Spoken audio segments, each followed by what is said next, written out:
आज की जो सच्ची घटना मैं आपके सामने लेकर आई हूँ, ये एक ऐसी सच्ची घटना है जिसको सोशल मीडिया पर आप खोलते ही देख सकते हो। अतीक अहमद और उसके भाई अशरफ की मौत का जो भी वीडियो आपके सामने वायरल हो रहा होगा, इसी पर मैं कुछ न्यूज़ लेके आई हूँ कि किस तरीके से इनका खात्मा किया गया, कैसे इस व्यक्ति का जो वर्चस्व है वो इतना बढ़ा।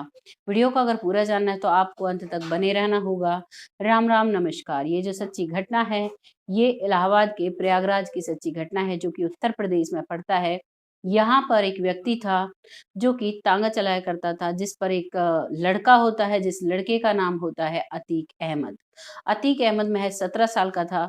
तब उसकी एक चांद बाबा नाम का व्यक्ति था जो कि चोरी, डकैती, फिरौती, लोगों की जमीनों पर कब्जा किया करता था। ये उसी के साथ रहता था और जब वो इन घटनाओं को अंजाम देता था तो उन्हीं उसी के साथ अतीक अहमद भी हुआ करता था।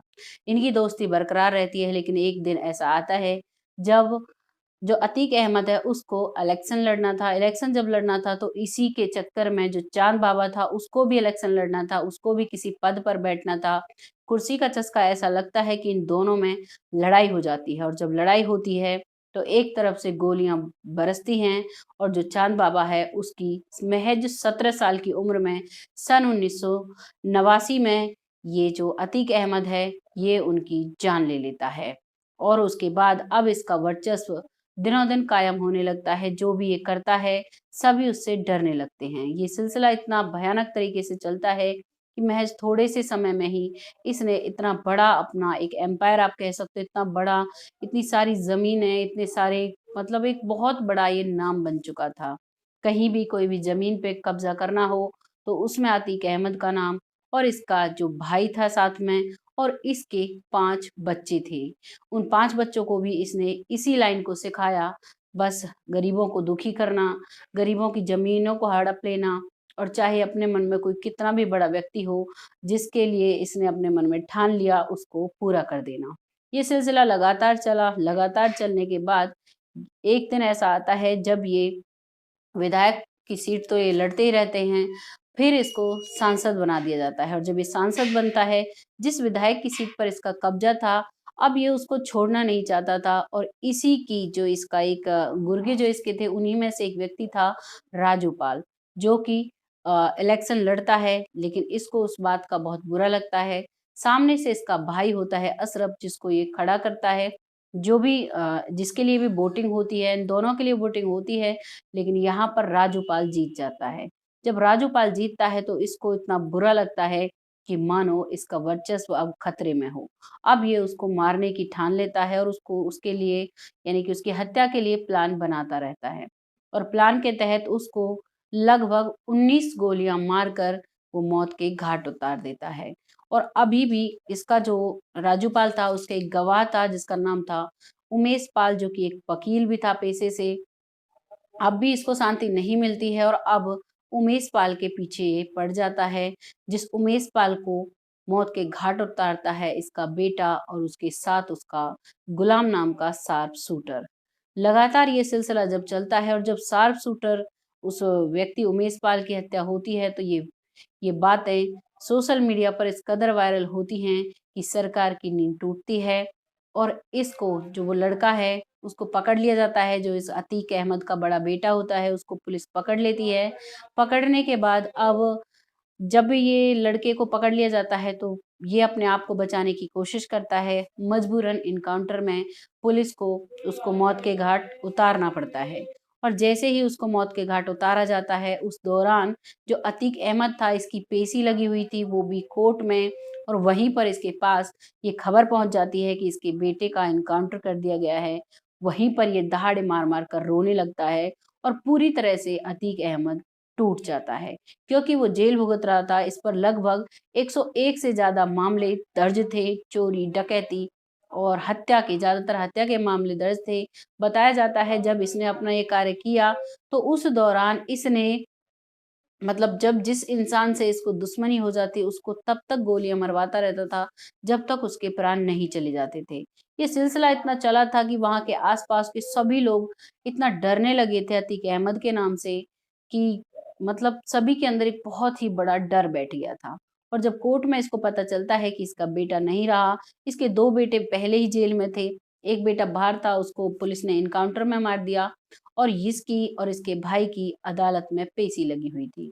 अब ये बिल्कुल टूट जाता है और अब ये सारे राज खोलना शुरू करता है। जब पुलिस पूछताछ इससे करती है तो ये बताता है कि मेरे लश्कर-ए-तैयबा जैसे आतंकवादियों से जो एक लिंक आप कह सकते हो लिंक थे और इन्होंने कई जगह ऐसी बताई जहाँ पर कई अवैध हथियारों को पुलिस ने बरामद किया।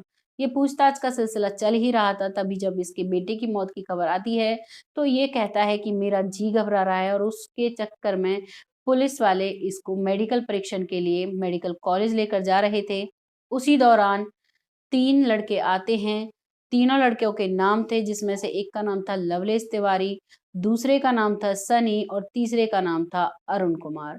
तीनों अलग-अलग जगह से आते हैं, महज़ 5 मिनट के अंदर वो उन दोनों को धड़ाधड़ गोलियाँ मार देते हैं और गोलियाँ मारने के बाद वो अपने आप को सरेंडर कर देते हैं, जिनमें से एक व्यक्ति जो है वो ज़मीन पर लेट जाता है हाथ ऊपर करके कि मुझे अरेस्ट कर लो और यानी कि सरेंडर सरेंडर कहकर वो चिल्लाने लगते हैं और बाद में श्री राम के नारे लगाने लगते हैं। 2 लोग अपने हाथ ऊपर कर देते हैं, अपनी जो हथियार उनके पास थे उनको फेंक देते हैं। पुलिस उनको अपने अंडर कंट्रोल ले लेती है और वहाँ से जो अतीक अहमद और उसका भाई अशरफ उन दोनों के जो शव थे उनको पोस्टमार्टम के लिए भेज दिया जाता है और वहीं पर काफ़ी पत्रकार भी थे, जो पत्रकार ये सारा वाकयांश रिकॉर्ड कर रहे थे और यही बार-बार एक क्लिप है छोटी-सी जिसको बार-बार इंटरनेट पर देखने के लिए मिल रही है। दोनों भाई बात ही कर रहे थे, पत्रकार उनसे कुछ पूछताछ कर रहे थे, बस कुछ पूछ ही रहे थे, वो जवाब दे रहे थे वहाँ पर अतीक अहमद, लेकिन उसी दौरान उन तीनों लड़कों ने उस पर हमला कर दिया। जैसे ही हमला होता है पुलिस इधर-उधर भाग जाती है क्योंकि गोलीबारी इतनी तेज़ी से हुई, उनके पास जो हथियार थे वो इतने आधुनिक थे कि उनमें समझ ही नहीं पाए कि आखिरकार हो क्या रहा है। जब तक आकर पुलिस देखती है तब तक वो दोनों भाई ढेर हो चुके थे क्योंकि जब एक तरफ गोलियाँ चलती हैं तो अच्छे-अच्छे पीछे हट जाते हैं। फिर भी पुलिस ने काफ़ी अपनी बहुत अच्छी कोशिश की, उन लड़कों को पकड़ा और उसके बाद उनके जो हथियार थे, उनको चेक कराया गया तो वो बहुत ही आधुनिक हथियार बताए जाते हैं। उनमें बताया जाता है कि जो ये हथियार मिले हैं, ये इंडिया में तो बनते ही नहीं हैं। कुछ हथियार तुर्की से और कुछ हथियार पाकिस्तान से लाए गए हैं जो कि ड्रोन की मदद से इधर पहुँचाए जाते हैं सीमा को क्रॉस करके। अब इन बच जो ये लड़के हैं जिन्होंने गोलीबारी की थी उन दोनों भाइयों पर, उनका जब बैकग्राउंड निकाला जाता है, तो बताया जाता है कि तीनों का क्रिमिनल बैकग्राउंड था। अपने परिवार से इनका कोई लेना-देना नहीं था। ये बहुत ही गरीब फैमिली से थे। यहाँ पता लगता है कि इनका जो इसको मारा है, हालाँकि वो लोग अपने बयान में दे रहे हैं कि हमें अपना नाम करना था, इसीलिए हमने इनको इन दोनों भाइयों को मारा है। हमें इनसे बड़ा एक डकैत आप कह सकते हो या एक बड़ा नाम वाला बनना था। लेकिन इन हथियारों का अंदाज़ा अगर लगाया जाता है, तो इतने महँगे-महँगे हथियार या अपनी इनका अगर फैमिली बैकग्राउंड आप देखते हैं तो ये नहीं खरीद सकते।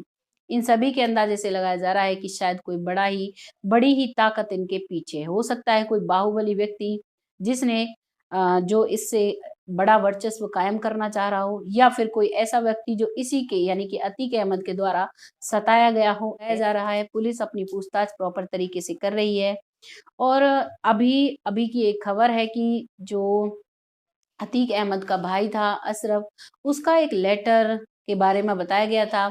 बताया जा रहा है कि उसने एक लेटर में लिखा है कि मुझे एक बड़े ऑफ़िसर ने अ, कहते हैं एक धमकी दी थी कि तुम्हें कुछ दिन जेल में रखकर तुम्हें ख़त्म कर दिया जाएगा। उस लेटर में उसने लिखा है वो बंद लेटर अब योगी आदित्यनाथ जी के पास जाएगा या फिर बड़े अधिकारियों के पास जाएगा, तब पता लगेगा कि आखिरकार किसका नाम उसने उसमें लिखा है। ये सारी जो रिपोर्ट्स मैं आपको बता रही हूँ, ये मीडिया के ही ज़रिए मैंने एकत्रित की है और आपको ये सारी चीज़ें बता रही हूँ। आगे कोर्ट में केस चला हुआ है।